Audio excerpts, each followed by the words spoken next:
ولا بحرا يجري ولا فلكا يسري إلا في محبة هؤلاء خمسة الذين هم تحت الكساء. فقال نبي جبرائيل يا رب ومن تحت الكساء؟ فقال عز وجل هم أهل بيت النبوة ومعدن الرسالة هم فاطمة وأبوها وبالها وبنوها. فقال جبرائيل يا ربي أتعجبني لي أن أعبد أهل الأرض ليكون معهم سادسا؟ فقال الله نعم قد زنت لك. وهبط من جبرائيل وقال السلام عليك يا رسول الله العلي الأعلى يقرأك السلام ويخصك بالتحية والإكرام ويقول لك وعزتي وجلالي إني ما خلقت سماء مبنية ولا أرضا مضيئة ولا قمرا منيرا ولا شمسا مضيئة ولا فلكا يدور ولا بحرا يجري ولا فلكا يسري إلا لأجلكم ومحبتكم وقد أذن لي أن أدخل معكم فالتأذن يا رسول الله. فقال رسول الله وعليك السلام يا أمين وحي الله إنه نعم قد زلت لك. فدخل جبرائيل معنا تحت الكساء. فقال بإن الله قد عليكم يقول إنما يريد الله ليذهب عنكم الرجس أهل البيت ويطهركم تطهيرا.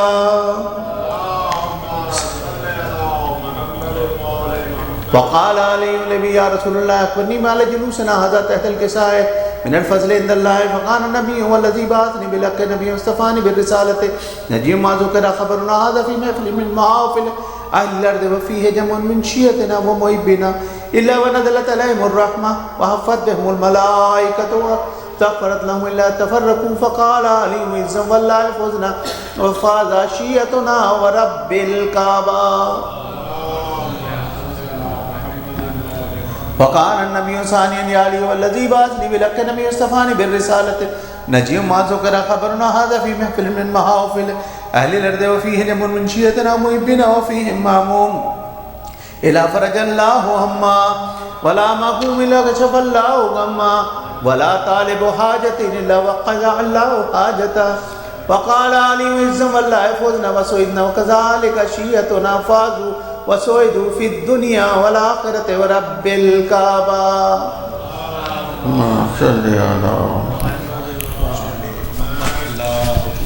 شباب صاحب اگر ہوں تو آ جائیں، ان کو مرثیہ پڑھنا ہے صلوات اور محمد و آل محمد.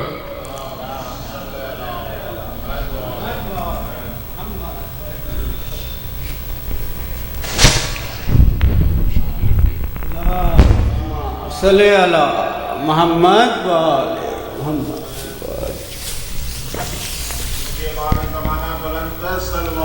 اللہم صلی علی محمد.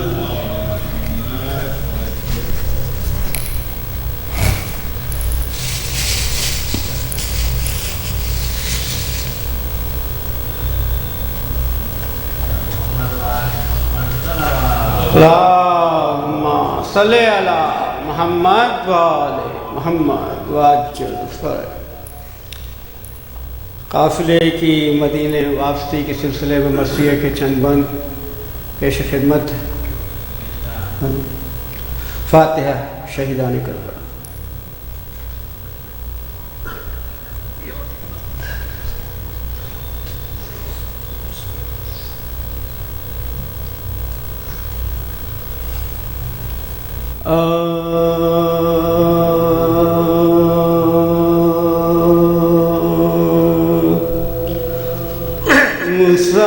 مسافران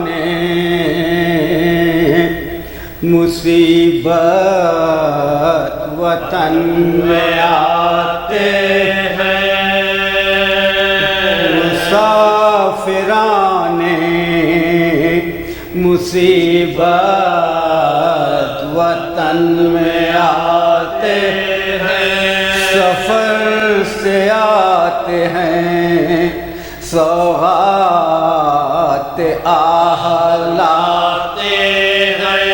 بجائے اشک وہ آنکھوں سے خون بہاتے ہیں. اٹھا کے ہاتھ مدینے کو یہ سناتے ہیں. اٹھا اٹھا کے ہاتھ مدینے کو یہ سناتے ہیں، کٹا کے آئے ہیں زہرا کے سب گھرانے کو، نہ کر قبول تو ہم بے کسوں کے آنے کو، نہ کر قبول تو ہم بے کسوں کے آنے کو، مدینہ ہم تیرے والی کو آئے ہیں،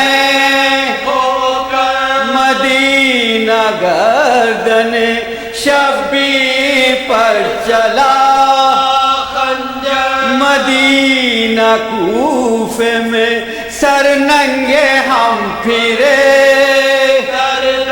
مدینہ داغ رسن ہے ہمارے شانوں پر، مدینہ داغ رسن ہے ہمارے شانوں پر، ہم آئے ہیں زندہ زہرا کا نور مدینہ اکبر و قاسم نہیں حسین نہیں، مدینہ اکبر و قاسم نہیں حسین نہیں، چلا بشیر یہ دیتا ہوا خبر، مگر محلے ہاشم میں دیکھتا ایک مریضہ سر راہ ہے کھڑی، جو نام پوچھا تو رو رو کے بولی وہ،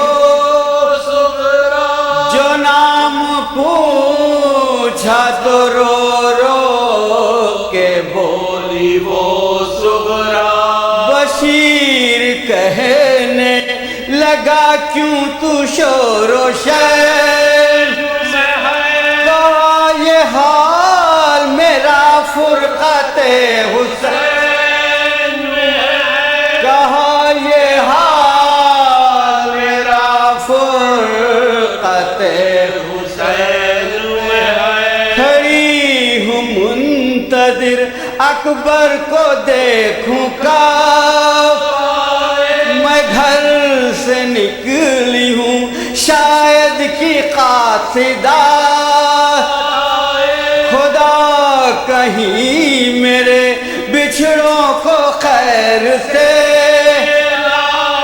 یہ مریضہ لب گور ہے شفا، یہ مریضہ لب گور ہے شفا، کوئی فدر کی خبر لائے پاؤں پڑتی، جدا مسیح سے ہوں ایڑیاں رگڑتی ہوں، جدا مسیح سے ہوں ایڑیاں رگڑتی ہوں، وہ بولی رو رو کے بھائی یہ کیا سنا، وہ کون ہے جسے بیمار تو بتا، سنانی کس کی ہے یہ مجھ کو حول آتا کہ مصطفیٰ کی لہر سے تو کہنے جاتا، کہ مصطفیٰ کی لہر سے تو کہنے جاتا، امام پھینک کے اس نے کہا دوہا، تیرے حسین کی صغرا سنانیا، تیرے حسین کی صغرا سنانیا، گری زمین پہ صغرا کی اس پہ چرخ گرا، خبر یہ پھیلی تو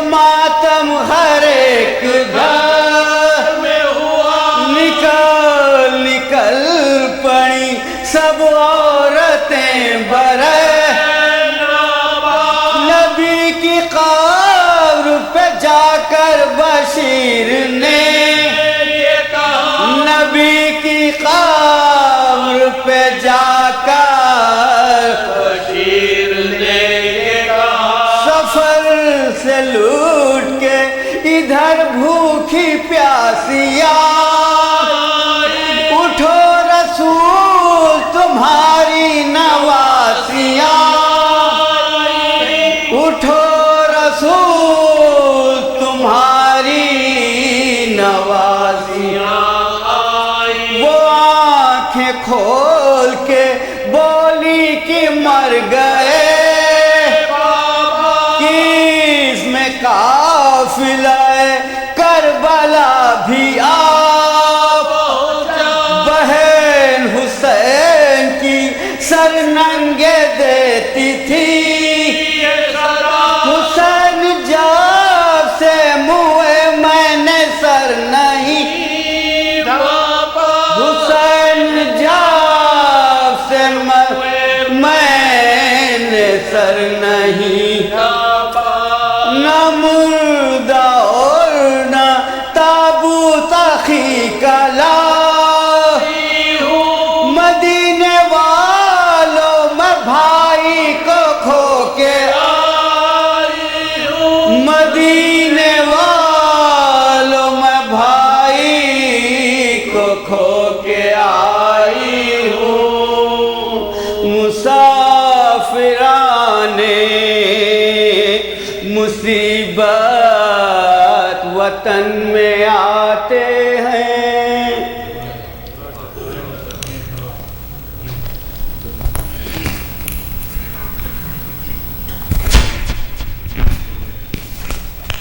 صلوات پر محبت والے محمد بلا کسی آخر کی درخواست کروں گا قبلہ مولانا شیخ عباس صاحب سے تشریف لائیں مجلس سے خطاب فرمائیں گے آئندہ 3 مجالس قبلہ فرمائیں گے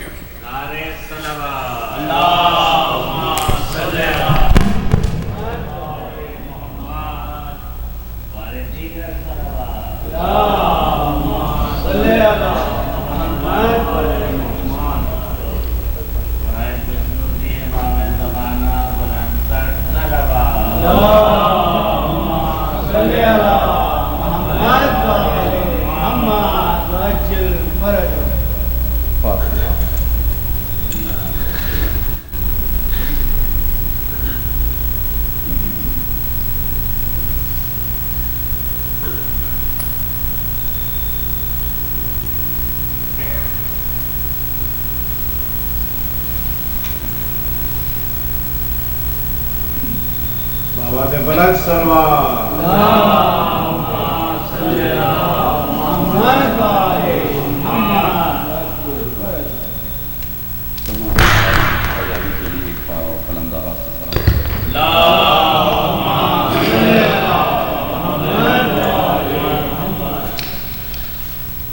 أعوذ بالله من الشيطان الرجيم بسم الله الرحمن الرحيم الحمد لله وكفى وسلام على عباده الذين اصطفى خصوصا على أبي القاسم محمد المصطفى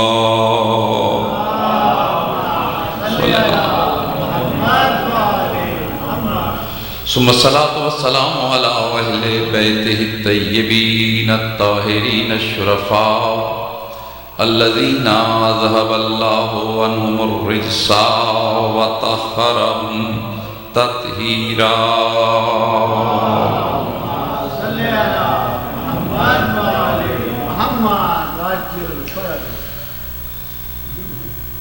ولعنة الله على أعدائهما من يومنا هذا إلى يوم الجزاء ما بعد فقد قال الله تبارك وتعالى فی کلامہ المجید وہو قولہ الحق بسم اللہ الرحمن الرحیم یا ایہا الذین آمنوا اطیعوا اللہ واطیعوا الرسول واولی الامر منکم صلوات اللہ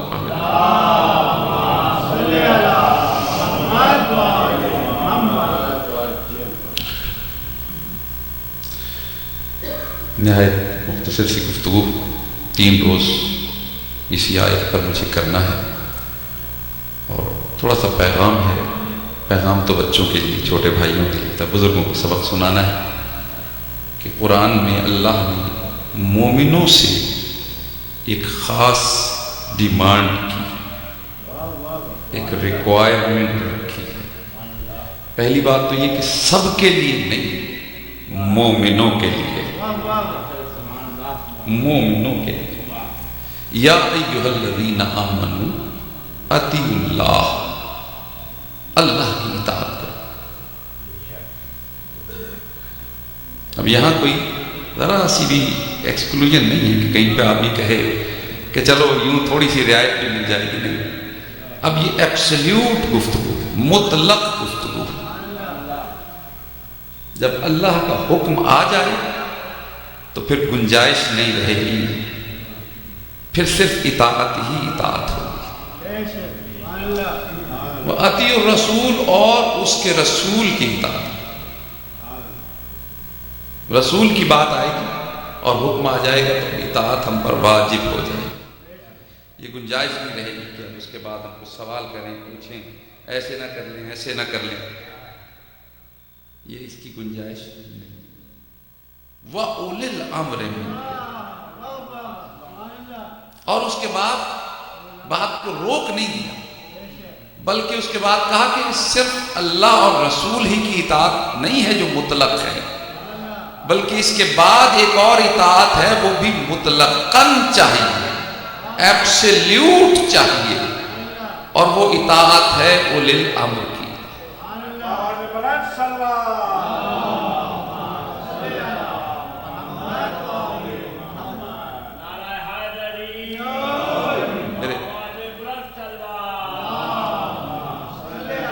دینے والے بزرگ میرے سامنے بیٹھے ہیں، میں ان کی دعاؤں کے سائے میں تھوڑی سی گفتگو کرنے کا جسارت کر رہا ہوں. صرف سبق سناتے ہوئے یہاں پہ مولا کی بارگاہ میں چونکہ موقع ملا ہے، ہمیں اصل میں پیغام بچوں کو یہ دینا ہے کہ ہم کیوں امام کو مانتے ہیں، رسالت کے بعد عقیدہ امامت کیوں رکھتے ہیں. یہ ان 2-3 جو مسلسل گفتگو ہیں اس کا خلاصہ ہے. ہمیں کسی سے بحث نہیں کرنا، نہ کسی جھوٹے کو جھوٹا کہنے کی ہمیں ضرورت ہے، لیکن اتنا تو ہمارا حق ہے کہ ہم اپنے بچوں تک یہ پیغام، کیونکہ یہ میڈیا کا زمانہ ہے، یہ سب چیزیں ریکارڈ ہو جاتی ہیں، یہ سب چیزیں دور تک جاتی ہیں، آگے تک جاتی ہیں. یہ پیغام پہنچانا ضروری ہے کہ ہمارے عقیدے میں توحید اور رسالت کے بعد یہ عقیدہ امامت کیوں ہے.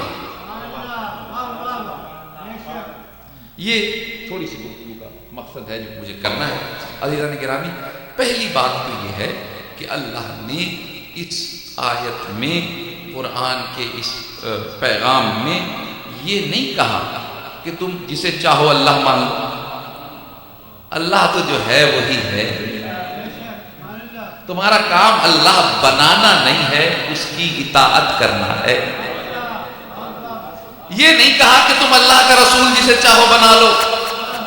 تمہارا کام رسول بنانا نہیں ہے، اطاعت کرنا ہے. تو جس طرح اللہ اور رسول تمہارا کام ہے پہچاننا اور اطاعت کرنا، اسی طرح تمہارا کام ہے اولی الامر کو پہچاننا اور پھر اس کی اطاعت کرنا.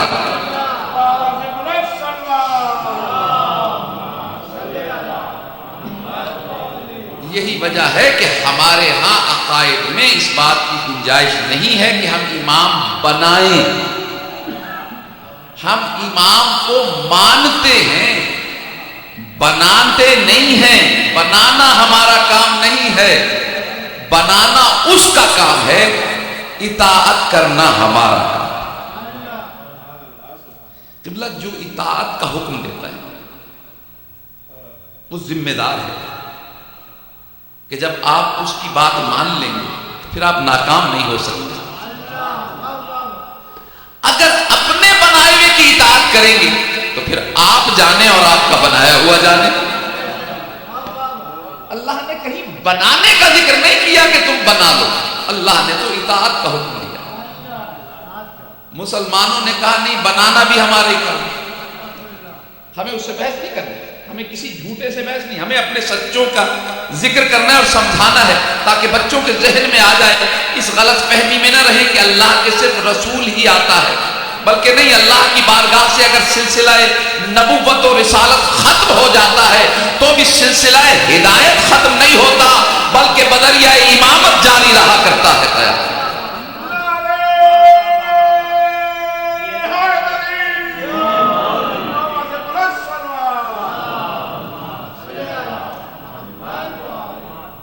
ایک چیز ابتداً عرض کر دوں کہ دو طرح کی اطاعت ہے. یہ جس اطاعت کا حکم ہے یہ اطاعت مطلقہ، ایبسلیوٹ اوبیڈینس ہے، ایبسلیوٹ فالوشپ. اس کے اندر کہیں کوئی شرط نہیں، اف اینڈ بٹ نہیں ہے کہیں، بس اطاعت کرنا. لیکن فقط ایبسلیوٹ یا مطلق اطاعتیں ہی نہیں ہیں جو واجب ہے، کچھ غیر مطلق اطاعتیں بھی ہیں، کچھ غیر مطلق اطاعتیں بھی ہیں جو واجب ہیں. ماں باپ کی اطاعت بھی واجب ہے، اساتذہ کی اطاعت بھی واجب ہے.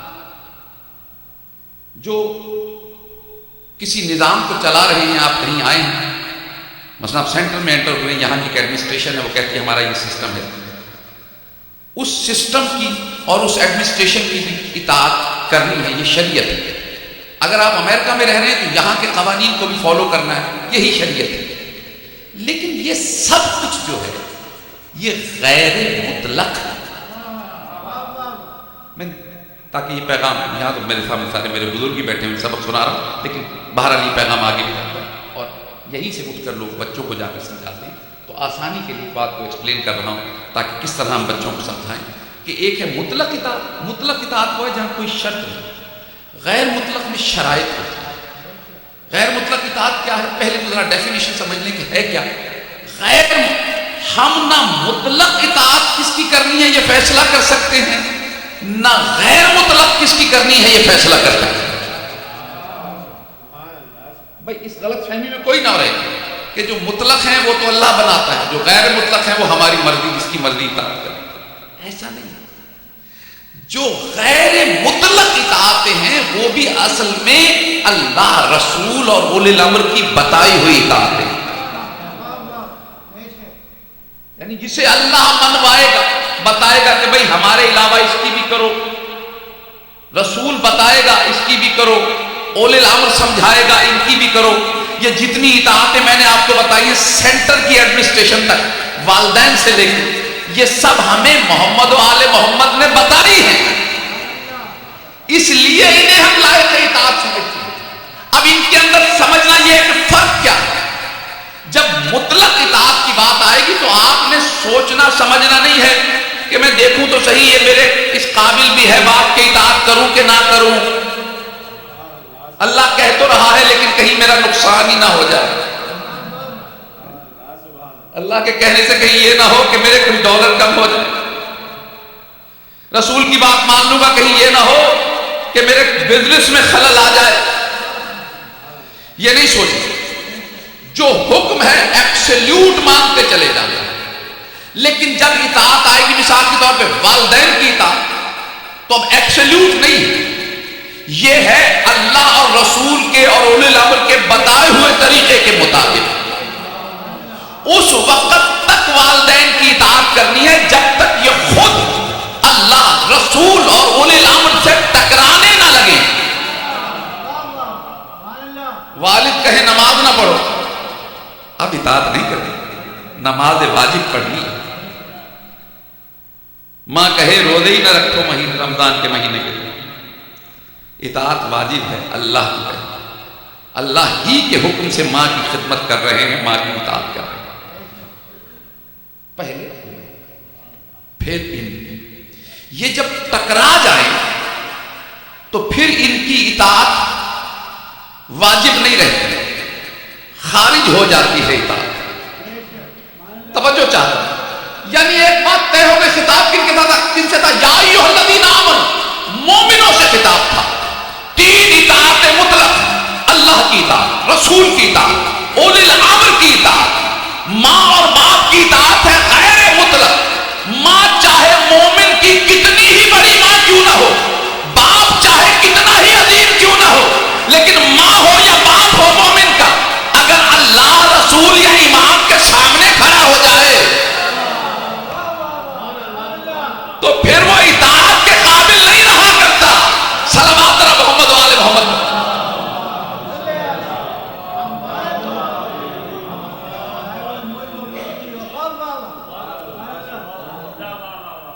وہ اطاعت کے قابل، یہ مطلق اور غیر مطلق کو ذرا تھوڑا سا، جتنی غیر مطلق اطاعت ہے وہ بھی ہمیں اسی دروازے سے ملی، انہی کو مانتے ہیں۔ ہم امامت کے ماننے والے ہیں، رسالت کے بعد سلسلہ امامت کے ماننے والے ہیں، ائمہ اصلاۃ الشریعہ کہلاتے ہیں، یعنی ہم 12 اماموں کے ماننے والے ہیں۔ اور 12 کے بعد 13ویں ماننے کی ضرورت ہمیں اس لیے نہیں ہے کہ ہمارا 12واں زندہ موجود ہے، اور وہ ایسا زندہ ہے کہ قائم زندہ ہے، اور قیامت بھی اس کے انتظار میں رکی ہوئی ہے، اس لیے ہمیں کسی اور کو ماننے کی ضرورت نہیں۔ لیکن آخر یہ سلسلہ کیا ہے؟ کیوں ایسا ہے کہ ہم صرف اماموں ہی کو اولی الامر، کسی اور کو؟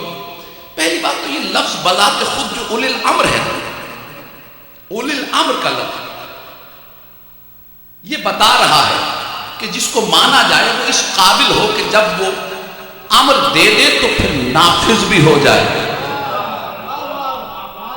لیکن دنیا کے بنائے وقت مسئلہ یہ ہے کہ جب کوئی دنیا میں بناتا ہے، چھوٹا ملک ہو بڑا ملک ہو، چھوٹی انجمن ہو بڑی انجمن ہو، چھوٹا سینٹر ہو بڑا سینٹر ہو، ملک ہو شہر ہو اسٹیٹ ہو، اس کو ضرورت ہوتی ہے کہ اس کو کوئی طاقت دے۔ پریزیڈنٹ لکھ تو سکتا ہے کہ یہ آرڈر ہے، ڈائریکٹو، لیکن اسے امپلیمنٹ کرنے کے لیے پھر اسے ایک پورا ڈپارٹمنٹ چاہیے جو اس کو لا انفورسمنٹ ڈپارٹمنٹ جو اس کو امپلیمنٹ کروائے۔ کبھی آرمی چاہیے، کبھی پولیس چاہیے، کبھی جوڈیشری چاہیے، کبھی کچھ اور اسٹیبلشمنٹ کے ادارے چاہیے جو اسے امپلیمنٹ کروائیں۔ اگر وہ ادارے اس کے خلاف ہو جائیں، وہ امپلیمنٹ کر نہیں سکتا۔ وہ اداروں کی تمام تر طاقت اسے ملتی ہے ووٹ کی صورت میں، جو بناتے ہیں وہی طاقت دیتے ہیں، وہ طاقت دے بھی دیتے ہیں، طاقت لے بھی لیتے ہیں۔ یہی دستور ہے، یہی طریقہ ہے کہ جو طاقت دے گا وہ لے بھی لے گا۔ یاد رکھیے، جنہیں دنیا نے بنایا وہ دنیا والوں سے، بندوں سے طاقت مانگتے رہے، لیکن جنہیں اللہ نے بنایا انہیں تخت کی ضرورت نہیں ہوتی، تاج کی ضرورت نہیں ہوتی۔ وہ یہودی کے باغ میں مزدوری بھی کر رہے ہو تو بے فکر ہوتے ہیں، وہ جانتے ہیں کہ ان کو اللہ نے اختیار ایسا دیا ہے، ڈوبے ہوئے سورج کو اشارہ کر دیں گے پلٹ آئے گا۔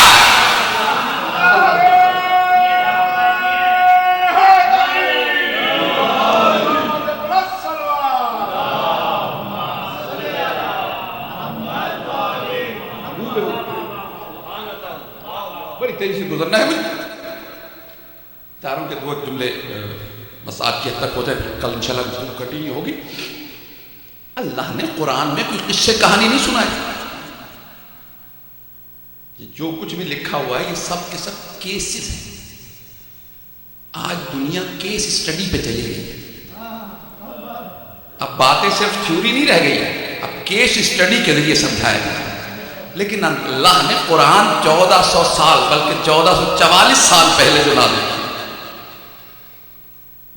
کب سے نازل ہونا شروع ہوا، اس سے بھی 13 سال پیچھے چلی گئی نزول قرآن کے آغاز کے لیے، اس میں اللہ نے کیسز بیان کیے تاکہ ہر دور میں حق شناس قرآن پڑھتے جائیں اور ہدایت حاصل کرتے جائیں۔ کہانیاں نہیں، میں وقت نہیں ہے کہ بہت تمہید میں جاؤں. ایک واقعہ قرآن نے لکھا سورہ بقرہ کی 247 سے 249 247 249 ورس. اس میں اللہ نے ذکر کیا بنی اسرائیل کا ذکر. تھوڑا سا جب تک نہیں بیک گراؤنڈ پتہ چلے گا بات کا مقصد پورا نہیں ہوگا بیان. بنی اسرائیل یعنی جناب موسیٰ کی قوم. جناب موسیٰ کے بعد عادات تو ہو گئے تھے، لیکن اس کے بعد پھر ایک دور ایسا آیا کہ وہ جو فرعون والے تھے قبطی کہلاتے تھے، انہیں پھر عروج حاصل ہو گیا. اور ایک بادشاہ جس کا نام جالوت تھا، اس نے بنی اسرائیل کو قتل کرنا شروع کیا. اور اتنا مارا کہ یہ جنگلوں میں چھپتے تھے اور مردوں کو قتل کر دیتے. اگر کوئی جوان بچے تو انہیں غلام بنا لیتے، لڑکے جوان جو کام کرنے کے قابل ہوں، عورتوں کو کنیز بنا لیتے. ایسے میں بنی اسرائیل کے کچھ لوگ جن میں جوان کم ہیں، بوڑھے زیادہ ہیں، وہ جنگل میں پناہ کر چھپے ہوئے. اس وقت ان کے پاس ایک نبی ہے، سلسلہ نبوت جاری ہے. اس نبی کا نام قرآن نے نہیں لکھا، تفسیروں میں اختلاف ہے. ارمیا بھی لکھا ہے اور شموئیل بھی لکھا ہے. نام کچھ بھی ہو، یہ پیغمبر کے پاس آئے اور کہا کہ اللہ سے کہو.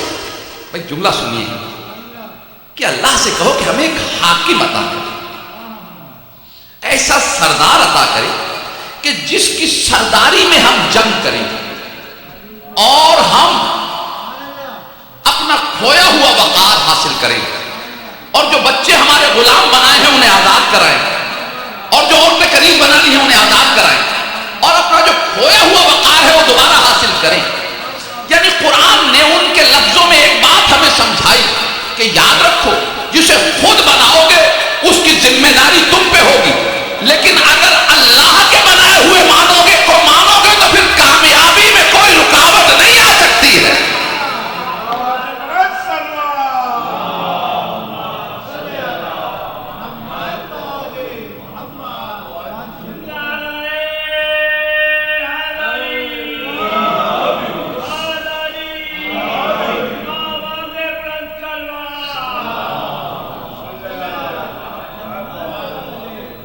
جلدی کر رہا ہوں تاکہ بات کو جلدی سے. 3 قبلہ بڑی قوموں کا ذکر ہے. وہاں پہ 12 قبیلے تھے، آپ کو پتا بنی اسرائیل 12 یاد ہیں آپ کو؟ جب گزر رہے تھے نیل میں سے تو اس وقت کہا تھا 12 راستے بنائے تھے جناب موسیٰ کے پاس 12. یہ 12 کون تھے؟ اصل میں یہ جناب یعقوب کے بیٹے تھے. 12 سب کی نسل، ہر بیٹے کی نسل سے ایک ایک پورا کا پورا قبیلہ بنا. ان میں سے 2 قبیلوں کا خاص ذکر. ایک لاوی بن یعقوب، ان کی ساری نسل میں نبوت چلی آ رہی ہے. یہاں مجھے ایک جملہ کہنا ہے، اگرچہ آپ لوگوں کو سب کو یاد ہے، مجھے پتا ہے ایک ایک شخص جانتا ہے، صرف سبق دہرانا ہے، لیکن اہم سبق ہے اس لیے دہرانا ہے. سلسلہ جناب یوسف پہ جا کے نبوت کا روک دیا گیا. نسل یوسف میں اللہ نے نبی نہیں قرار دیا، بلکہ اب نبی جو تھے وہ نسل لاوی بن یعقوب سے تھے. کیوں؟ یاد رکھیں، اہمیت کو سمجھے گا. بات سمجھنے والی، یاد رکھنے والی، دہرانے والی، بچوں کو بتانے والی اور بچوں کو بار بار سنانے والی بات کہ یعقوب علیہ السلام سے ایک طرح کی اولاد ہو. اور وہ طرح کی اولاد کیا تھا؟ تخت پہ بیٹھے ہوئے تھے مصر جناب یوسف علیہ السلام. جناب یوسف مصر کے تخت پہ بیٹھے. یعقوب علیہ السلام جو والد گرامی ہیں تشریف لائے. حکم شریعت یہ ہے ہمارے لیے مستحب ہے، جو ہمارے لیے مستحب ہے وہ نبی پہ واجب ہوتا ہے. واجب اس معنوں میں نہیں کہہ رہا، یعنی نبی وہ ضرور کرتا ہے. ہم مستحب کو چھوڑ بھی دیں گنہگار نہیں ہوتے. نبی مستحب کو نہیں چھوڑتا، اگر چھوڑ دے تو ترک اولا ہو جاتا ہے. ترک اولا پہ گفتگو طویل نہیں کرتا، یہ ترک اولا کہلاتا ہے. چونکہ اپنے والد کے احترام میں تخت سے کھڑے نہیں ہوئے، احترام کیا، ساتھ بٹھایا، لیکن اللہ کہتا ہے کہ نبی آیا ہے، نبی نہیں تمہارا باپ آیا ہے، اٹھ کے کھڑے ہو جاؤ. یہ احترام تھا. چونکہ نہیں کیا اللہ کو یوسف کا یہ عمل پسند نہیں آیا، نسل یوسف سے نبوت لے لی۔ تو میرے عزیزو، والدین کا احترام اس حد تک ضروری ہے، اور اللہ اس بندے کو پسند نہیں کرتا جو ماں اور باپ کا ادب نہ کرے۔ غیر مطلق اطاعت ضرور ہے، لیکن اس کا یہ مطلب نہیں ہے کہ غیر ضروری ہے، اس غلط فہمی میں کوئی نہ رہے۔ ہاں، کئی دفعہ اس کا مطلب لوگ یہ سمجھتے ہیں کہ اب تو ہم ابا ہی ابا ہیں نا، اب تو ہم پہ کوئی ذمہ داری نہیں، ہمارے ابا تو سو گئے قبر میں۔ اللہ تعالیٰ جن کے والدین سلامت ہیں ان کو سلامت رکھے، صحت عطا فرمائے، زیادہ سے زیادہ خدمت کی توفیق عطا۔ لیکن جن کے نہیں ہیں وہ اس غلط فہمی میں نہ رہے کہ اب ہم پہ کچھ واجب نہیں۔ والدین اگر نہیں بھی ہیں تو ان کے لیے دعائے خیر اور کار خیر پھر بھی کرتے رہنا ضروری ہے۔ وقت نہیں ہے کہ زیادہ طویل گفتگو کروں، بس امام محمد باقر علیہ السلام کا ایک فرمان سنیں۔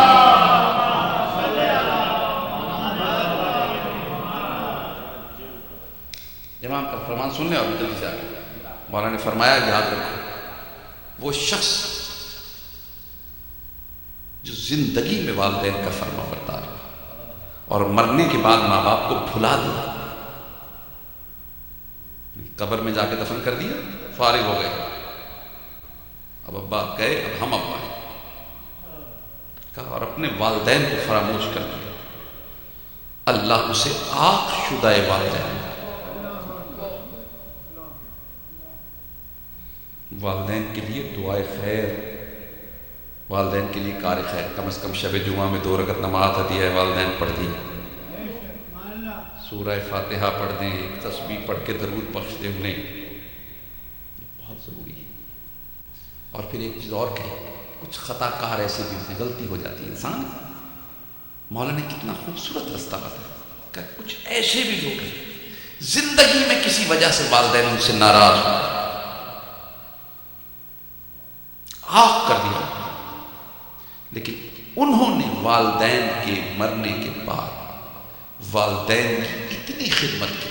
کیا خدمت؟ دعائے خیر، کار خیر، بار بار ان کے نام، کبھی ان کے نام پہ حج کروایا جا رہا ہے، کبھی نمازیں ہو رہی ہیں، کبھی مجلسیں ہو رہی ہیں، کبھی خیرات ہو رہی ہے، کبھی کسی کو کچھ دیا، میرے والد کے لیے، میرے والد کا۔ کچھ ایسے لوگ بھی ہیں والدین کی زندگی میں خدمت نہیں کر پاتے، والدین ناراض چلے جاتے ہیں، لیکن مرنے کے بعد اگر وہ والدین کی کثرت سے خدمت کریں، اللہ انہیں ماں باپ کے فرما برداروں میں شمار کرے۔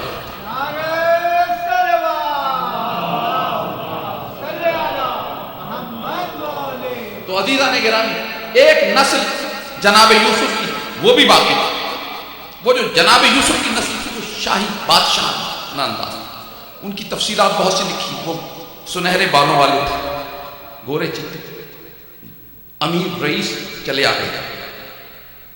ایک لاوی بن یعقوب کی جو نسل انبیاء سے چلے آ رہے ہیں، یہ جو موجودہ نبی، یہ بھی انہی میں سے، اور ایک اور تیسری جو نسل ہے وہ ایک اور بیٹے جناب یعقوب کے بن یامن، جو جناب یوسف کے سگے ایک ہی ماں سے جو بیٹے تھے، ان کی نسل۔ لیکن یہ غریب،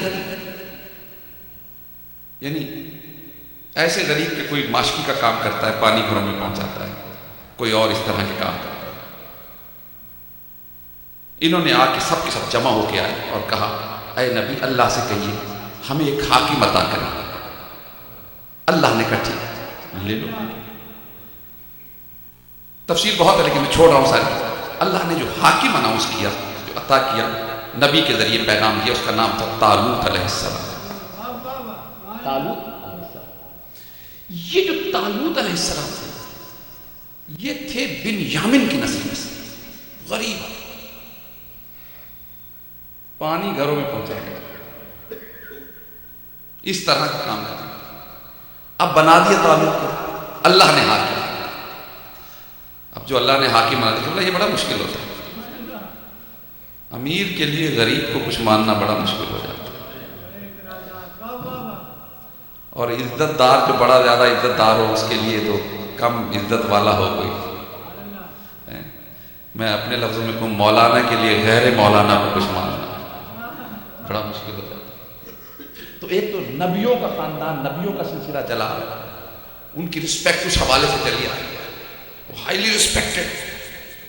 دوسرا بادشاہوں کا خاندان جناب یوسف کی نسل سے، یہ ان میں سب سے غریب فیملی ہے، 12 قبیلوں، اللہ نے ان میں سے چن لیا۔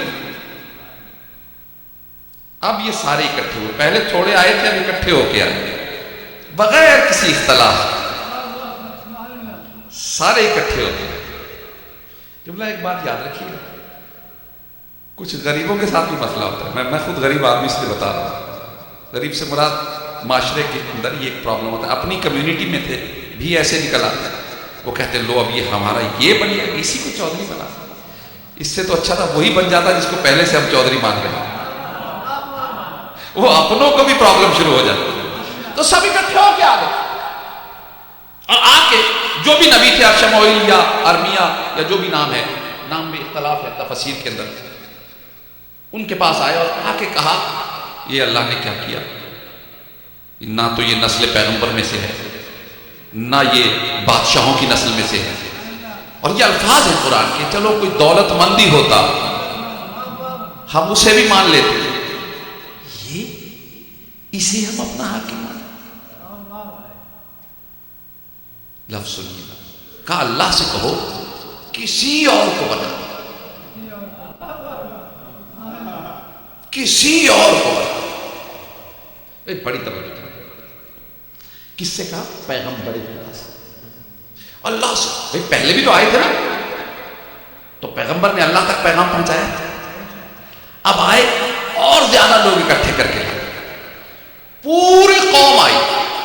میں اپنے لفظوں میں کہوں، بلکہ اپنے لفظوں میں نہیں، عالم اسلام کے بنائی ہوئی تراکیب اور اصطلاحوں میں گفتگو کروں تو ایک اجماع امت اکٹھا ہو کے آیا، یعنی اس بات پر اجماع امت ہو گیا کہ کسی اور کو بنا دو، مان لیں گے۔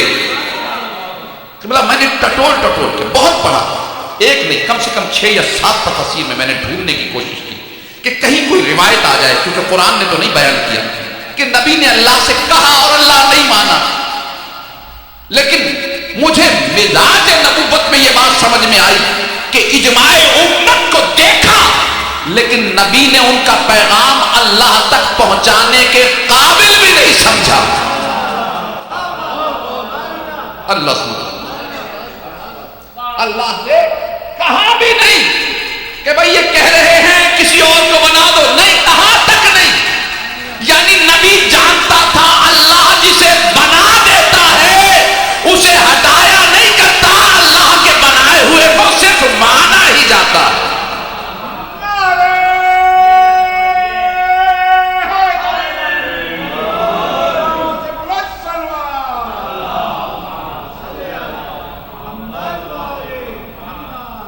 جسے اللہ بناتا ہے اسے مانا ہی جاتا ہے۔ وقت ہے نہ کچھ، اس وقت ایسی صورتحال ہے، میں چاہ رہا ہوں جلدی سے سمیٹ بھی لوں گفتگو کو، بس یوں سمجھ لیں یہ تجربہ ہے جو رسول نے بھی کرایا ہے۔ ایک دفعہ ایسا موقع آیا ہے جب رسول اللہ اپنے گھر سے نکل کے کہیں باہر آ گئے اور پھر کچھ کسی وجہ سے اپنے خیمے کے اندر خود کو بند کر لیا۔ مسلمان 39 دن تک اپنی مرضی سے بناتے رہے ہیں اور جاتے رہے، یہ تربیت کی سکھایا جا رہا تھا، ٹریننگ دی جا رہی تھی، کچھ سبق دیا جا رہا تھا، بناتے رہے۔ اور قبلہ بڑا ہی خوبصورت تاریخ کا یہ حقیقی جملہ ہے کہ جنہیں بناتے تھے نا، جب بننے والا جاتا تھا آگے آگے چل کے جاتا تھا، پیچھے پیچھے اس کی اطاعت کرتے ہوئے جاتے تھے۔ لیکن عجیب جملہ ہے قبلہ، بالکل جس طرح جاتے تھے نا اسی طرح تھوڑی دیر کے بعد آنے کا منظر بھی ہوتا تھا، جسے بنایا ہوتا تھا آگے آگے وہی ہوتا تھا اور باقی پیچھے پیچھے ہوتے۔ تو یاد رکھیے، کامیابی کے لیے اگر چاہتی ہے امت کے کامیاب ہو، خیبر میں آپ کے ذہنوں میں آ گیا، میں نے خیبر نہیں پڑھی، صرف جملہ کہہ رہا ہوں، 39 دن تک تجربہ ہوا، وہی قوم تھی وہی فوج تھی، وہی اسلحہ تھا، وہی خیبر تھا. رسول نے ایک مرتبہ ماحول کو بدلا، سارا ماحول ذہنوں میں تبدیلی کیا کی؟ صرف اولے الامر بدل دیا ان کے لیے. پہلے خود بنا رہے تھے اس لیے روز ناکام ہوتے تھے، اور ایک مرتبہ جب اللہ کے بنائے ہوئے کے پیچھے چلے،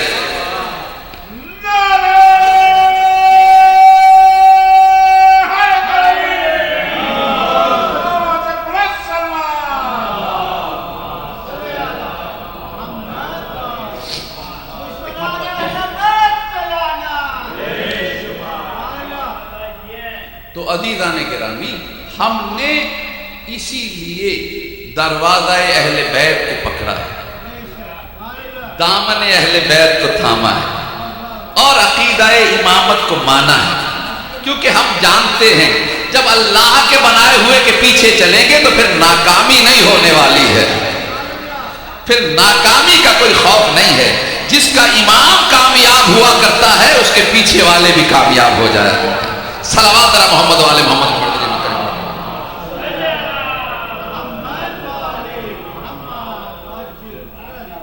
بس ایک جملہ سن لیجیے جلدی سے، وقت کم ہے. جب بہت تکرار کی نا آ کر جن نبی سے آ ان بنی اسرائیل والے کہ طالوت کی جگہ کسی اور سے بتا، تو انہوں نے 2 دلیلیں دی. یہ دلیلیں بتاتے خود اس قابل ہیں کہ پہ کم سے کم 1 گھنٹہ کم سے کم آپ کے سامنے آئیں گے. کہا کیونکہ دیکھو اللہ نے بنایا، اب اس کے اندر کچھ نہیں ہو سکتا، اب اسے ماننا ہی ماننا پڑے گا. اب بس اسی کی اطاعت میں کامیابی ہے. ہاں سمجھنے کے لیے یوں سمجھ لو کہ اسے کیوں بنایا، اس لیے کہ اس کے اندر 2 چیزیں ایسی ہیں جو تمہاری پوری امت میں کسی کے پاس نہیں. کہا کیا؟ کہ زیادتاً فی علم ہی و جسم، کیونکہ وہ علم میں بھی تم سے زیادہ ہے اور جسم میں بھی تم سے زیادہ ہے. اللہ یعنی طاقت میں تم سے زیادہ ہے. میں اس سے زیادہ اور کیا اختصار کروں؟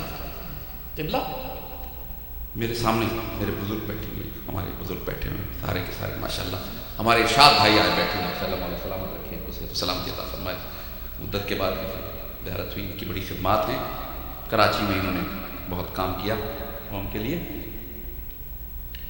ایک شخص یہاں پہ بزرگ آ رہا، وہ کہے بھائی ذرا مجھے یہ بتائیے گا کہ وہ مولانا کا کمرہ کدھر ہے؟ میں وہاں کچھ رکھا ہے، مجھے وہاں ملنا چاہتا ہوں مولانا کا. سفید ہمارے پپا کی طرح سفید بالکل، بڑی بڑی داڑھی بال بھی ماشاءاللہ، چہرہ بھی نورانی.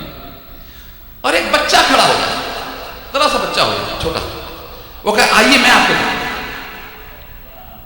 اب انہیں نہیں پتا، اتفاق میں بات کر رہا ہوں، نہیں پتا کہ مولانا جانتے ہیں یہاں کے، یہ تو یہی کہ ہمارے دل مجھ سے بہت زیادہ اس تمام چیزوں کو سمجھنے والے. مثال کے طور پہ کہہ رہا ہوں کہ وہ بچہ انہیں لے کے چلا. اب 2 لوگ چلے منزل کی طرف، ایک بچہ اور ایک بزرگ. ایمان سے بتائیں آگے کون چلے؟ کیا پھپھا یہ کہہ سکتے ہیں کہ بھائی میں بوڑھا ہوں، بڑا ہوں تم سے، تم میرے پیچھے پیچھے چلو؟ انہیں مجبوراً یہ کہنا پڑے گا کہ چلو بیٹا آگے آگے چلو. یعنی ایک بات طے ہے کہ جس کے پاس علم ہوتا ہے اسی کو حق ہوتا ہے کہ وہ قیادت سنبھالے.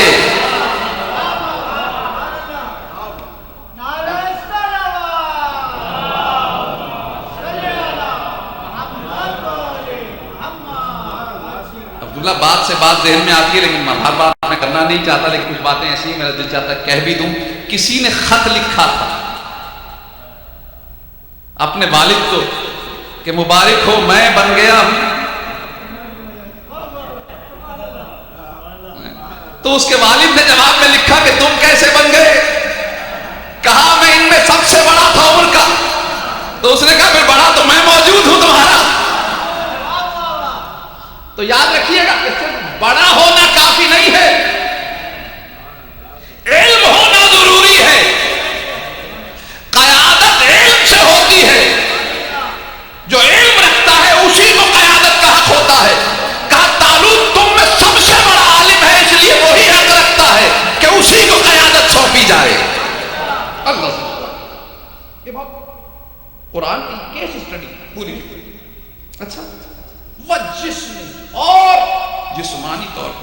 جاتا ہے، کیونکہ قبلہ ایک بڑا مسئلہ ہوتا ہے، علم رکھتا ہے، چلتا ہے، اس کو بھٹکانے والے بہت ہیں، رستے سے ہٹانے والے بہت ہیں، خوف کے ذریعے، ڈر کے ذریعے ڈرا دے، ہٹا دے، لیکن وہ اس قدر طاقت رکھتا ہو، یعنی صرف علم ہی نہ رکھتا ہو، طاقت بھی رکھتا ہو. اور وقت نہیں ہے ورنہ اس پر تفصیل سے گفتگو کرتا کہ یہ دو چیزیں اپنی ترتیب میں بھی اہمیت رکھتی ہیں. اکیلی طاقت کافی نہیں ہوتی، پہلے علم ہو پھر طاقت ہو. العظمت للہ. قبلہ جنہیں ہم مانتے ہیں ان کے علم کا عالم یہ ہے کہ ابھی کعبے میں آنے کے بعد رسول کے ہاتھوں پہ آ کر کبھی زبور پڑھ کے سناتے ہیں، کبھی توریت پڑھ کے سناتے ہیں، کبھی انجیل پڑھ کے سناتے ہیں، کبھی قرآن پڑھ کے سناتے ہیں.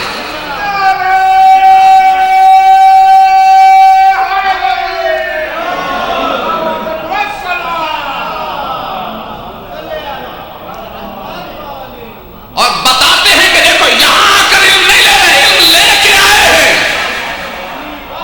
علم لے کے آئے ہو. اس سے زیادہ جلدی میں کر نہیں سکتا.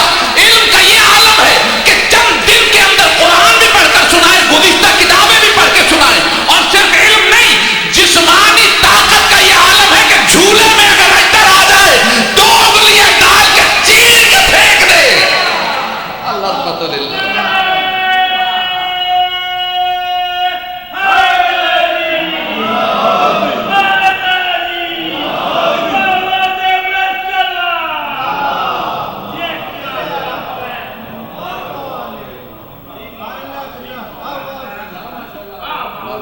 سلامت رکھیں، آپ سلامت رکھیں میرے بزرگ یہاں، اور صحت و سلامتی کے ساتھ اسی طرح روزاداریاں قائم رکھیں. آپ لوگوں کی سرپرست دعائیں جاری رہیں. عزیزان گرامی، طاقت رکھ کر دیکھیے، جہاں آپ کو نظر آئے کہ وہاں طاقت کا اظہار نہیں ہو رہا، سمجھ لیں وہاں علم کا اظہار ہو رہا. پہلے طاقت کو نہیں رکھا، اس لیے کہ اگر پہلے طاقت آ جائے تو علم دب جاتا ہے. علم کو نہیں دبایا گیا، طاقت کو روکا گیا، علم کو آگے رکھا. تو یاد رکھیے کربلا میں علم نے طاقت کو روکا. یہی وجہ ہے کہ حسین نے عباس کو روکا.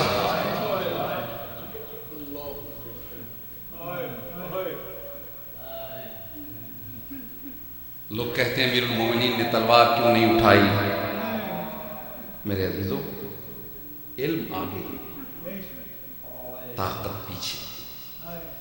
یعنی یوں سمجھ لیجئے کہ امیر کی زندگی امیر المومنین کی بتاتی ہے، ہمارے اماموں کی پوری سیرت کی سمجھاتی ہے کہ ان کا علم آگے چلتا ہے، ان کی شجاعت بھی علم کی اطاعت کر رہی ہے.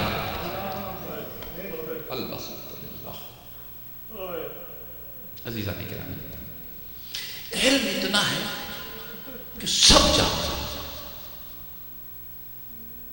مجھے آج ہی کسی نے پیغام دیا تو میرے ذہن میں بات آئی.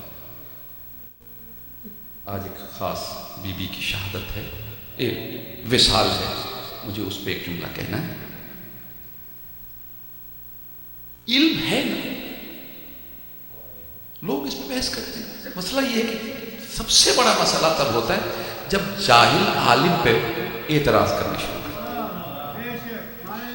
کہا مجھے وہ گھر اچھا نہیں لگتا جس میں رباب و سکینہ.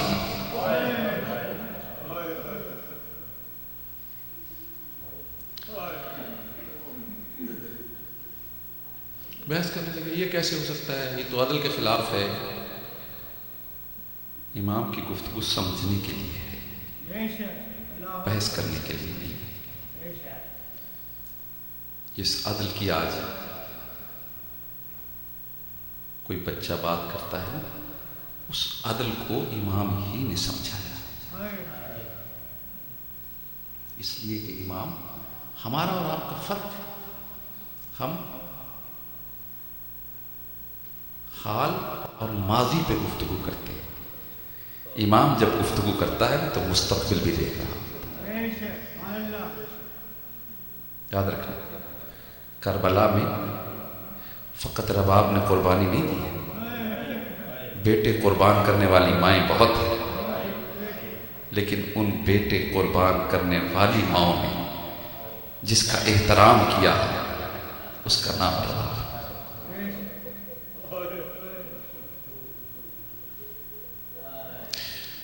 میری دعا ہے کہ کوئی خالی جھولی والی بیوی ہے، کسی بھائی کی اولاد نہیں ہے، مولا آج کے ذکر کے صدقے میں انہیں اولاد عطا فرما۔ ایسی آباد بیوی جس کے لیے حسین کہیں مجھے وہ گھر اچھا نہیں لگتا، یہ کسی ماضی کی بات نہیں ہے، حسین مستقبل دیکھ رہے ہیں کہ مجھے وہ گھر اچھا نہیں لگتا جس میں سکینہ نہ ہو، جس میں رباب نہ ہو۔ کیسی عظیم بیوی ہوگی، رشک کرتی ہوں گی بیویاں دیکھ کے۔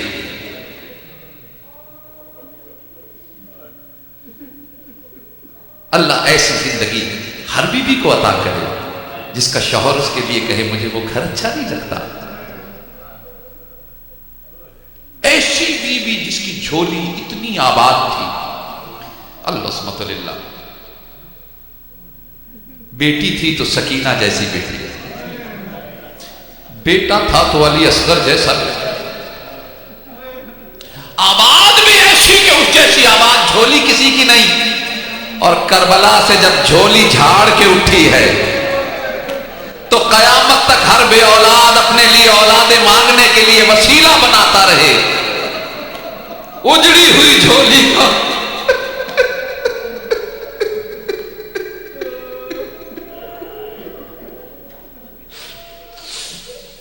یا اللہ، ایسی اجڑی جھولی، ایسی اجڑی جھولی۔ جناب شہزادہ علی اصغر کی جب شہادت کا ذکر آتا ہے نا تو بہت سے جملے ہیں میرے ذہن میں، لیکن میں نہیں پڑھنا چاہ رہا۔ ہاں ایک بات بس کہہ دیں، چلیں سن لیں، بات آ گئی ہے زبان تک۔ جناب لیلا کا، حسین کا ہی بیٹا ہے اکبر، لیکن شہادت کے بعد جناب لیلا کا شکریہ ادا نہیں کیا ہے حسین، مجھے ملا نہیں مقتل۔ جناب ام فروا نے قاسم جیسا بیٹا دیا، شکریہ ادا نہیں کیا۔ کائنات میں ایک عجیب کام ہوا کہ جب علی اصغر کو لے کے آئے ہیں خیمے کے اندر، جیسے بھی لے کے آئے ہیں، ابا کا دامن ہٹایا، ماں نے بیٹے کی طرف دیکھا، گردن ڈھلکی ہوئی نظر آئی، ماں کی نظر بیٹے کی گردن پہ ٹھہر گئی۔ حسین نے کہا رباب تیرا شکریہ۔ اس وقت رباب نے کہا مولا، صبر رباب بہت بڑی سادگی ہے، کہا مولا میرا کیا شکریہ ادا کر رہے ہیں، میرا تو 6 مہینے کا تھا صرف۔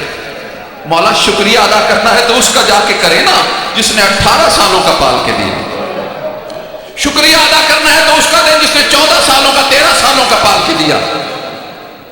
اللہ عظمت للہ، میرے مولا نے دیکھا، کہا رباب ایک تو ماؤں کو زیادہ دیر بیٹوں کے زخم دیکھنے نہیں چاہیے، دوسرے رباب تیرا شکریہ اس لیے ادا کر رہا ہوں جس نے 18 سالوں کا دیا، کسی نے 13 سالوں کا دیا۔ یوں سمجھ لے کسی کے بیٹے پہ جہاد واجب تھا، کسی کے لیے مستحب تھا، رباب تیرے بیٹے پہ تو جہاد نہ واجب تھا نہ مستحب تھا۔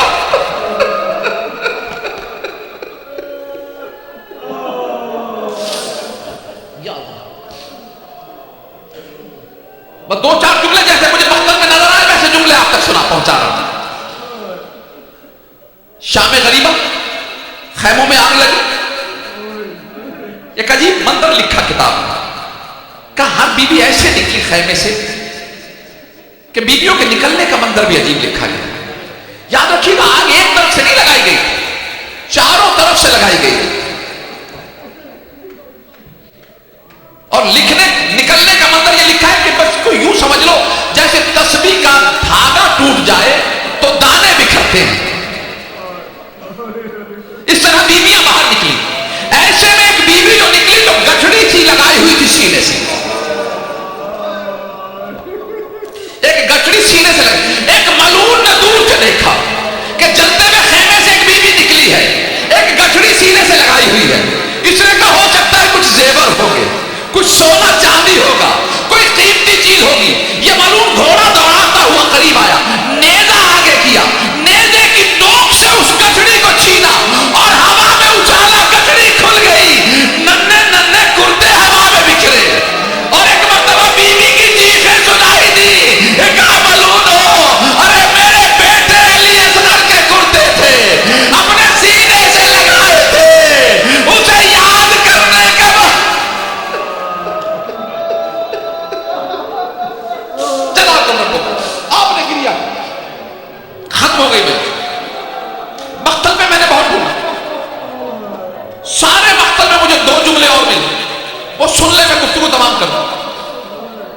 ایک جملہ، جب 11 محرم قافلہ چلا تو یہ معلوم رسیاں لے کے آئے، ان کا ہم تمہارے ہاتھ باندھیں گے۔ علی کی بیٹی کو جلال آیا، کہا خبردار ہمارے قریب نہ آئے۔ رسول کی بیٹیاں، زہرا کی بیٹیاں، کہا نہیں ہم تمہارے ہاتھ ضرور باندھیں گے۔ کہا اچھا اگر ہاتھ ہی باندھنا چاہتے ہو تو لاؤ رسیاں ہمیں دے دو، ہم خود ہاتھ باندھیں۔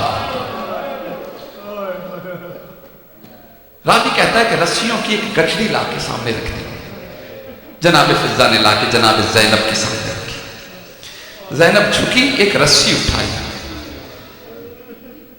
جو لوگ احساس کو سمجھتے ہیں، میرے سامنے شعراء بڑے پڑھے لکھے دانشور لوگ بیٹھے ہیں، بیویاں خاص طور پہ اس بات کو سمجھتی ہیں۔ یہ بڑا مشکل سوال تھا جناب زینب کے لیے۔ ایک ترتیب سے بیویاں کھڑی تھیں، رسی زینب کے ہاتھ میں تھی۔ کس بیوی سے کہیں کہ پہلے تم آؤ تمہارے ہاتھ میں؟ مشکل سوال تھا۔ کس سے کہیں کہ پہلے تیرے ہاتھ باندھو؟ ابھی جناب زینب نے کوئی فیصلہ نہ کیا تھا، یا ایک بیوی آگے آئی اور آ کے دونوں ہاتھ دراز کیے، کہا لا زینب پہلے میرے ہاتھ باندھ۔ تڑپ کے جناب زینب نے کہا بھابھی رباب، میں آپ کے ہاتھ کیسے سب سے پہلے باندھوں؟ میں جانتی ہوں جو آپ کی تعظیم عزت میرا بھائی کیا کرتا تھا، جو آپ کا مقام ہے۔ کہا زینب پہلے میرے ہاتھ باندھ دینا، ان ہاتھوں کا اب کوئی کام نہیں رہا۔ یہ ہاتھ تو علی اصغر کا جھولا جھلایا کرتے تھے، یہ ہاتھ تو سکینہ کے بالوں میں کنگھیاں کرتے تھے۔ اصغر حسین کے حوالے، سکینہ تیرے حوالے۔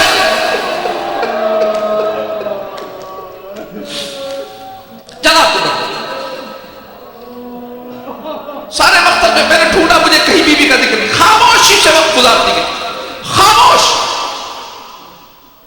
جو پڑی نبھا دی۔ البتہ شام کے کسی مقام پر ایک مرتبہ وہ ناقہ جس پہ سید سجاد سوار تھا، وہ اس ناقے کے قریب ہوا جس پہ بی بی سوار تھی۔ سجاد نے اماں کو سلام کیا، اماں رباب میرا سلام۔ جواب سلام، کہا اماں اگرچہ میں بڑا پابند ہوں، بڑا مجبور ہوں، وزنی توق ہے، ہاتھوں میں ہتھکڑیاں، پیروں میں بیڑیاں، لیکن اماں پھر بھی اگر کوئی بات کہنا چاہو، اگر کچھ کر سکو۔ اماں کچھ بولتی نہیں ہے، آپ خاموش رہتی ہیں، کچھ تو کہیے۔ کہ سجاد میں تمہاری مجبوریاں سمجھتی ہوں، لیکن سجاد پھر بھی اگر ہو سکے ان ملعونوں سے کہو میرے اصغر کا قاتل بار بار میرے سامنے سے نہ گزرے۔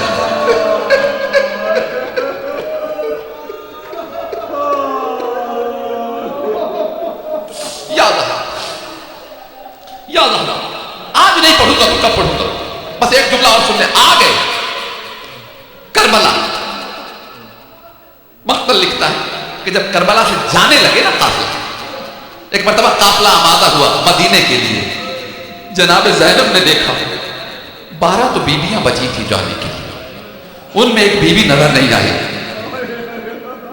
ایک مرتبہ ادھر ادھر دیکھا، پھر سیدھی قبر حسین پہ آئی، دیکھا بیوی قبر حسین پہ دونوں ہاتھ دراز کر کے قبر کو گلے سے لگا کے بیٹھی ہوئی ہے۔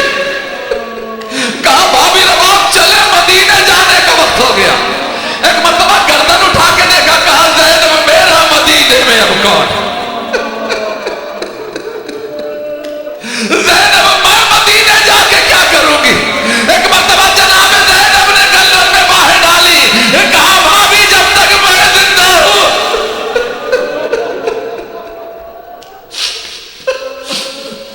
جناب زینب لے ایک جملہ سن لے، بس جناب زینب کا جملہ سن لے اور میں مجلس کو تمام کروں۔ آگے مدینے میں تفصیل اگر موقع ہوا آگے پڑھوں گا۔ مسلسل روایت ہے، ہمارے متواتر روایت ہے یہ کہ بیویاں اپنے گھروں میں کوئی نہیں گئے، سب حسین کے گھر میں بیٹھی رہتی تھی۔ اور سارا دن حجروں میں نہیں روتی تھی، صحن میں روتی تھی. اور صحن میں رونے کی وجہ یہ لکھی ہے کہ صحن میں ایک بیوی ہوتی تھی جو دھوپ میں بیٹھی روتی تھی. ایک بیوی دھوپ میں بیٹھی رہتی تھی، باقی چھاؤں میں بیٹھی.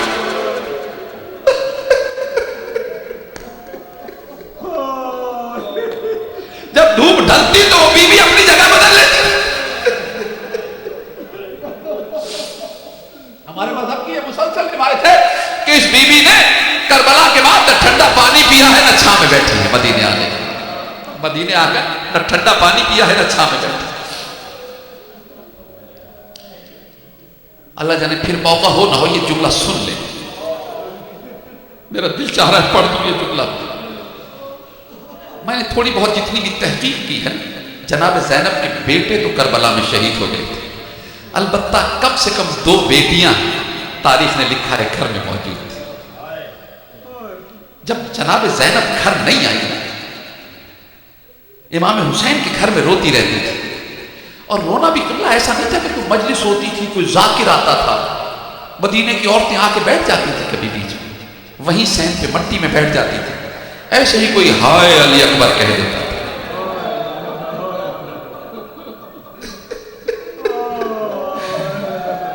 میں نے یہاں کہہ دیا یہ اتنا بڑا لوہا تھا، اس پہ گھنٹوں روتی تھی بیویاں. کبھی کوئی ہائے عباس کہہ دیتا رونا شروع ہو جاتا، کبھی کوئی ہائے حسین کہہ دیتا رونا شروع ہو جاتا.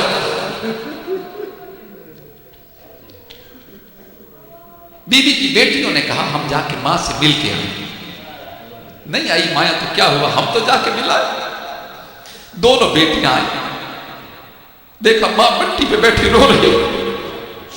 قریب آ ماں کو سلام کیا، اماں سلام. السلام علیکم یا اماں، سلام کیا. جناب زینب نے سر اٹھا کے دیکھا، جواب سلام واجب ہے.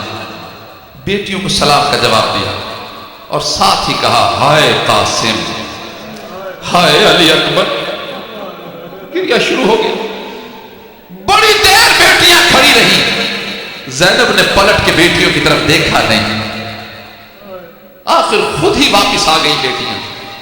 گھر آ کے کہنے لگی اللہ جانے کیا ہو گیا، ہماری اماں نے ہمیں گلے بھی نہیں لگایا، پیار بھی نہیں کیا.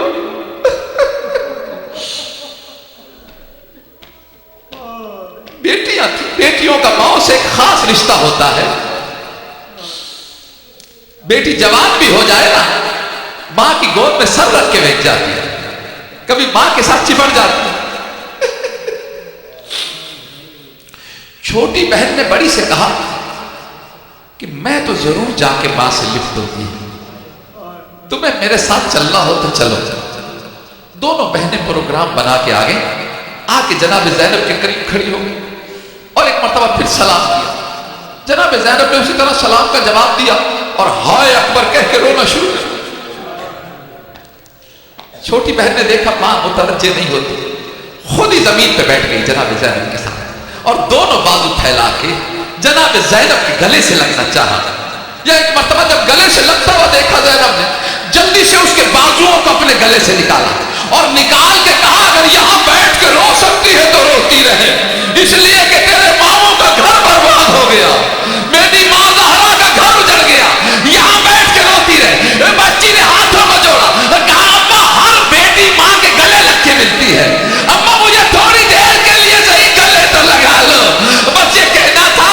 یہ جناب زینب نے کہا بیٹی وہ سامنے دیکھ، تیری ممانی رباب بیٹھی ہوئی ہے، اگر تجھے گلے لگایا اسے سکینہ یاد آ جائے گی، اسے سکینہ یاد آئے گی، دور ہو کے بیٹھ میرے قریب نہ.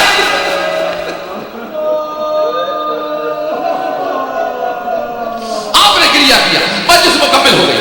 آخری جملہ،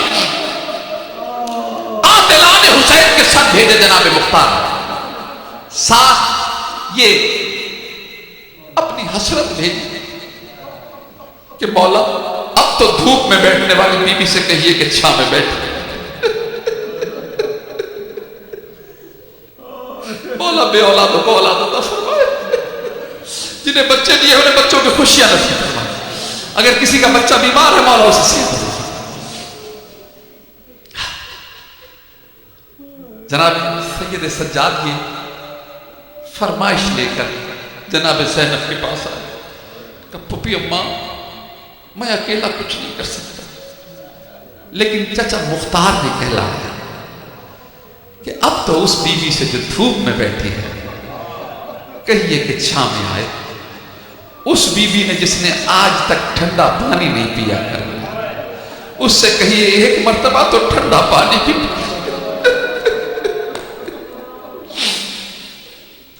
زینب و سجاد دونوں اٹھ کے جناب سے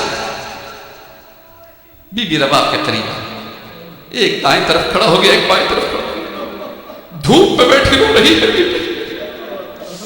ایک مرتبہ دیکھا دو عظیم ہستیاں، ایک طرف حجت خدا، ایک طرف سیدہ زینب۔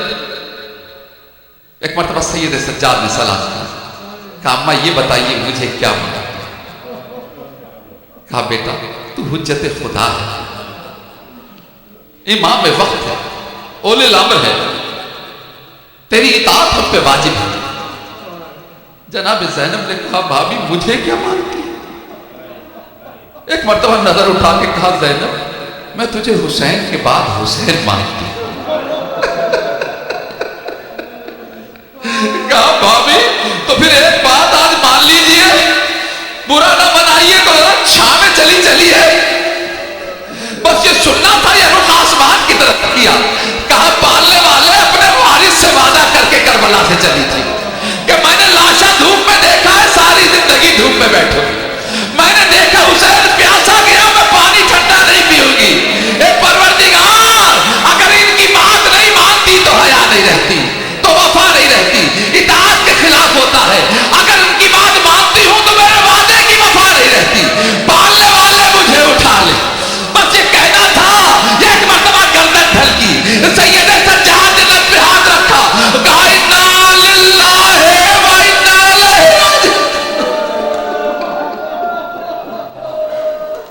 جناب زینب نے غسل دیا، جناب زینب نے غسل دیا، بس ختم ہو گئی مجلس۔ اور ایک مرتبہ غسل کے بعد سید سجاد سے سوال کیا، کہا سجاد بیٹا دیکھ تو صحیح، تیری ماں کے پلو کے دامن میں یہ گرہ لگی ہوئی تھی، دیکھ تو صحیح یہ گرہ کیسی ہے۔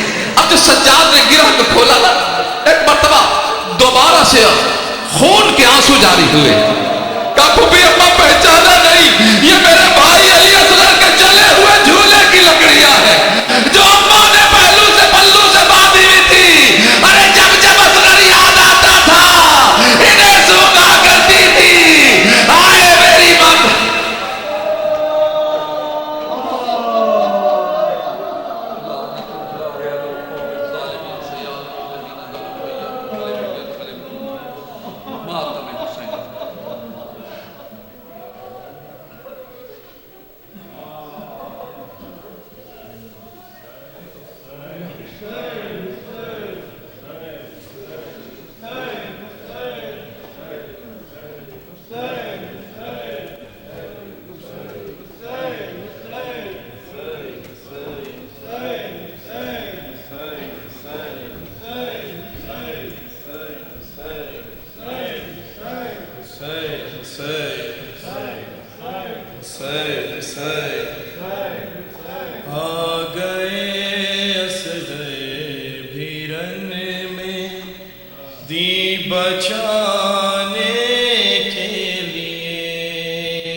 بیرن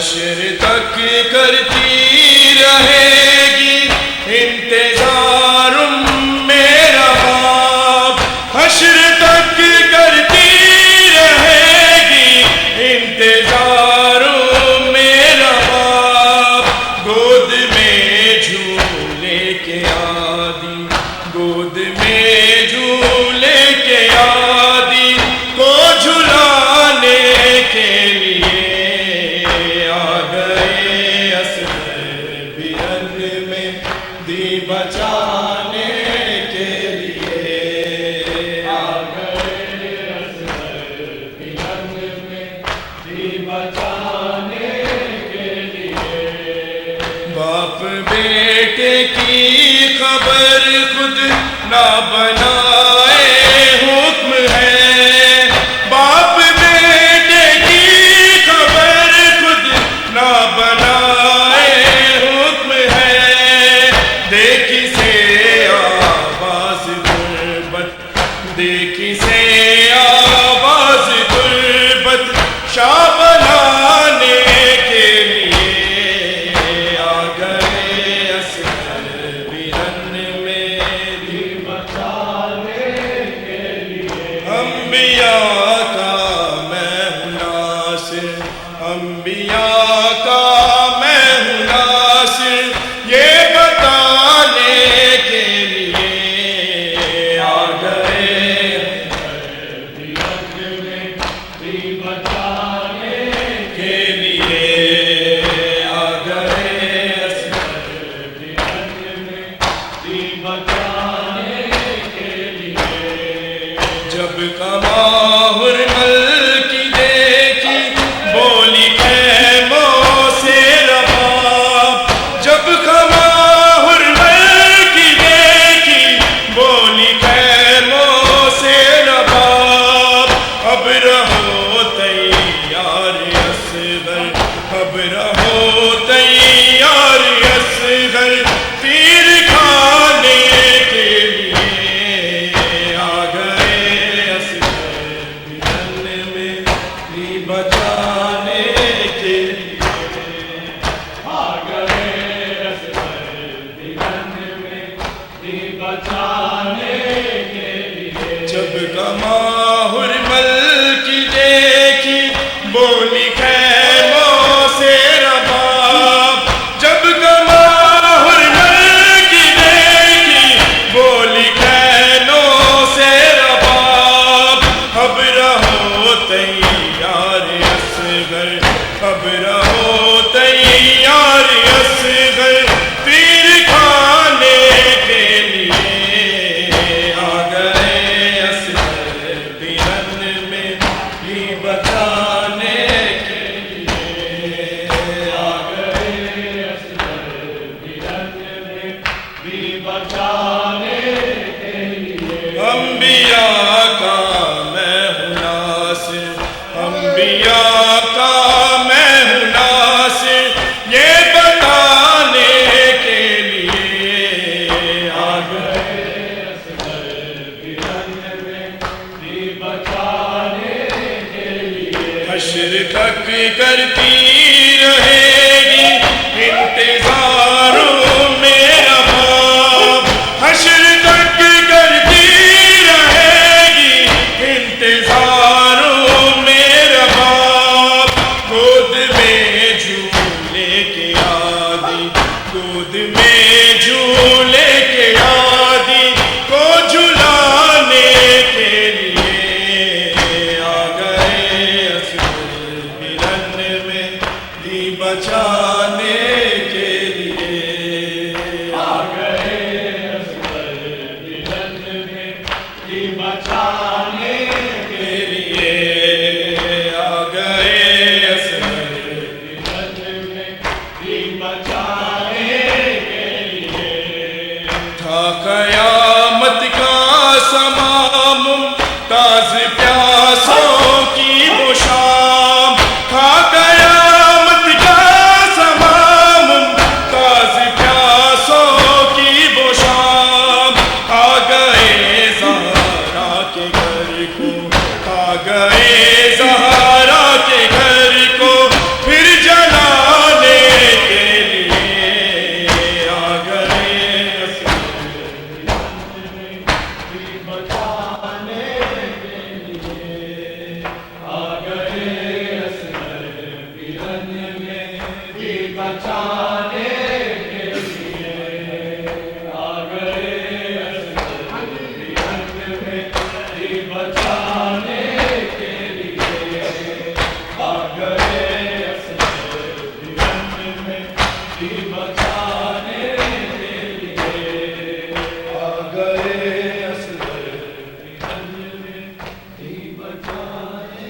کیسا ہے یہ چراغاں دل ڈوبے جا رہے ہیں، کیا شام آ گیا ہے ہم فضا